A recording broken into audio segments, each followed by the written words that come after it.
The worst thing you can do when someone challenges you is start explaining yourself. Because the moment you open your mouth to justify, to clarify, you've already stepped into a trap. You can feel it happening in real time. The accusation lands, the tone shifts, someone implies you're wrong, rude, incompetent, whatever word they choose, and instantly your chest tightens, your mind starts racing, your inner narrator panics. No, that's not what I meant. They're misunderstanding me. I need to fix this. I need to make them see the truth. And that's exactly how they win, not because they're right, but because they got you to surrender your frame. When you explain yourself, you hand them the power to judge you, and you make life 10 times harder than it's supposed to be, because now your peace depends on whether other people accept your reasoning. In ancient Japan, the samurai had a word for this kind of weakness. Not weakness of muscles, but weakness of mind. A mind that reacts. A mind that bends. A mind that can be pulled by other people's emotions, like a rope. And the samurai didn't solve that with motivation. They solved it with a method, because a warrior who needs to explain in the middle of conflict has already lost the duel. So today I'm going to show you an ancient Japanese lesson that will change how you handle disrespect, misunderstanding, and manipulation. It's called Moku no Kata, the form of silence. And when you use it, you stop leaking power in conversations. You stop negotiating your worth. You stop performing for approval. You become the kind of person people can't shake. And the next thing I'm going to say is even more valuable than the concept itself. The reason you keep explaining isn't logical, it's biological. Once you understand that, you'll stop blaming yourself and start training the response like a samurai would. Here's the situation you're in, even if you don't admit it out loud. You want to be respected. You want to be seen correctly, without being constantly misunderstood. But you keep meeting people who twist, poke, and question you, and you keep thinking, if I just explain clearly enough, they'll finally get it. Turns out, that's the lie that keeps you trapped, because the person attacking you usually isn't confused. They're testing your nervous system.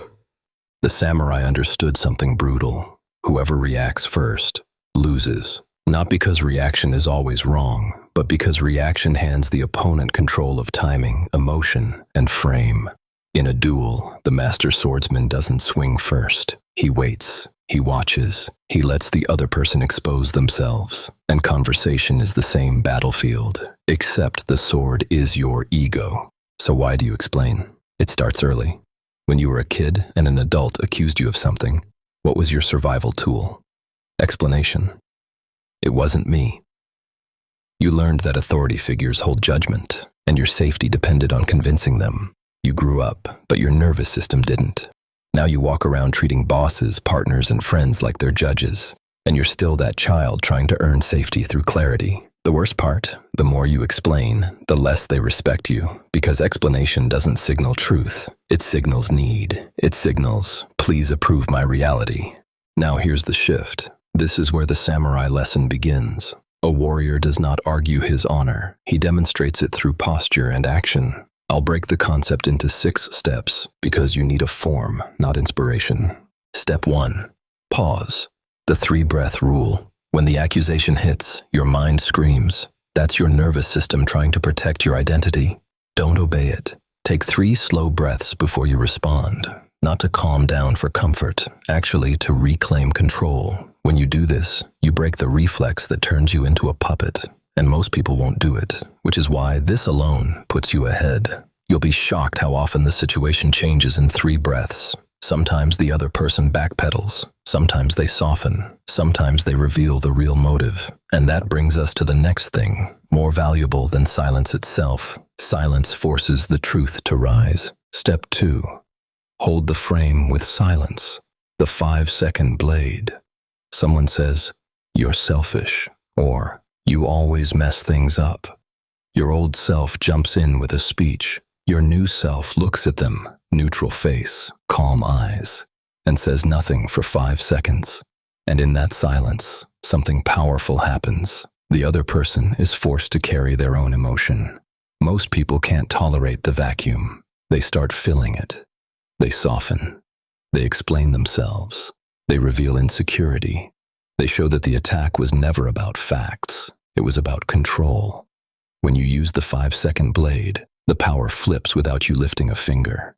And if you're thinking, but won't that make me look rude? That's the child in you begging to be liked. A samurai is not rude. He is not nice. He is controlled, and control is magnetic. Step 3. If you must speak, never defend. Label the moment instead. Defensive words are, "That's not true. Let me explain." Those are weak because they accept the premise. Instead, you name the dynamic. You say one clean sentence. "That's an interesting assumption." Or, "I see you're upset." These phrases acknowledge sound without accepting meaning. And when you use them, you're not arguing the content. You're observing the behavior. And that's power. Step 4. Use Aikido language. Redirect with a question.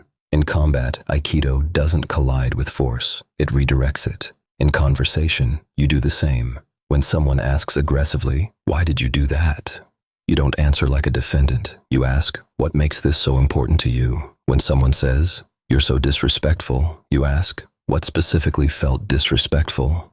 See the shift? Suddenly it's not about you proving your innocence. It's about them clarifying their claim. And manipulators hate this because they thrive in vague accusations. Precision kills their power. Step 5. Fogging. Agree with the fact. Ignore the insult. This is an ancient Stoic samurai-style move. Remove the poison without drinking it. If someone says, "You messed up, you're incompetent," you say calmly, "You're right, the report has errors. I'll fix it." Notice what you didn't do. You didn't touch incompetent. You didn't debate your identity. You took responsibility for the action and refused the character assassination. That is self-control. Step 6. The final weapon. Walk away without closure. This one will change your life. And it's the one people resist most, because the mind thinks closure equals safety. But actually, chasing closure is how you get manipulated. Sometimes the strongest move is to end the exchange. "We'll talk later. I'm not discussing this right now." And then you leave. No extra words, no explanation. When you do this, you teach the world a rule. Your nervous system is not available for interrogation. And at first, people will hate it, because they were used to pulling you into justification. But over time, they respect it, or they leave, and either outcome is a win. Now let's be honest about what you're thinking. Okay, but what if they genuinely misunderstand me? What if I look guilty? What if they spread a wrong story? Here's the samurai lesson. Your reputation is not managed through explanation. It's managed through consistency. People who matter don't decide your character based on one accusation. They decide based on patterns. And if someone is committed to misunderstanding you, no amount of explaining will save you anyway. You can only remove your energy from the game. And here's the darkest, most valuable truth in this entire video. You explain yourself when a part of you believes they might be right. If someone calls you green-skinned, you laugh. You don't defend. But if someone calls you selfish and you spiral into a speech, it's because there's a wound there. Uncertainty, guilt, or a need to be the good one. That's the real training. The ultimate samurai defense isn't a sentence. It's self-knowledge. When you've accepted your shadow, your imperfections, people can't use them as weapons. You're selfish. Sometimes, yes. You're difficult. At times, sure. You cannot shame someone who has already accepted themselves. That is what it means to be spiritually armored. So here's your challenge. For the next 7 days, you will play a game. The game is called No Defense. No matter how small the accusation, you are forbidden from explaining yourself. If you're late, you say, "I'm late." No story. If someone misunderstands you, you let them misunderstand you. You will feel fire in your chest, that urge to fix perception. Let it burn. Don't feed it. Because when you stop explaining yourself, you stop living like a defendant. You step into Moku no Kata, the form of silence, and you become the kind of person whose presence answers questions before words ever do. If this hit the part of you that's tired of performing, tired of defending, tired of being pulled into other people's emotional storms, I invite you to subscribe and listen to more helpful advices. And for the next 7 days, no defense, no explaining, just calm,